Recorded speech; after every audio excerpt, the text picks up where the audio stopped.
Hello, काय तुम्हालाही माझ्यासारखी कारल्याची भाजी आवडते? चला तर मग बनवूयात.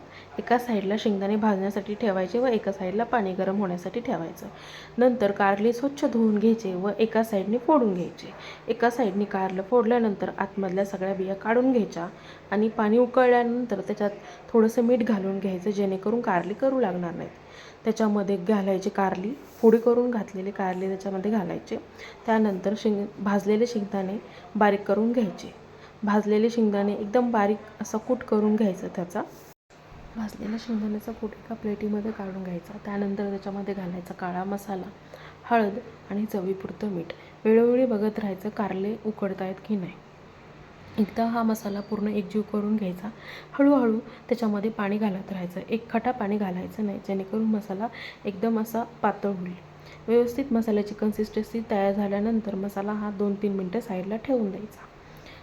त्यानंतर उकडलेली कारली एका चाळणीमध्ये काढून घ्यायची व ते थंड होण्यासाठी थोड्या वेळ साईडला ठेवून द्यायचे. त्यानंतर एका कढईमध्ये थोडंसं तेल हे तापायला ठेवायचं व तोपर्यंत एक टोमॅटो चिरून घ्यायचा.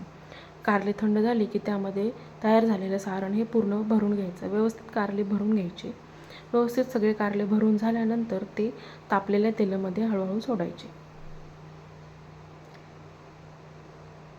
सगळ्या कारल्यांना पुरेसे तेल लागेल एवढं तेल कढईमध्ये असावं.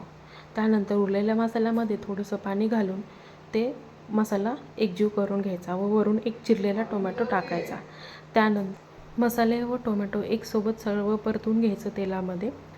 सगळं एकजीव झाल्यानंतर त्याच्यामध्ये उरलेला आपला मसाला थोडंसं पाणी घालून त्याच्यामध्ये टाकून द्यायचा.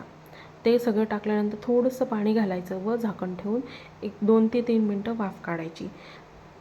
मंद आचेवर 5 ते 6 मिनटं शिजवल्यानंतर एकदम आपलं छान असं कारल्याचं कालवण तयार आहे.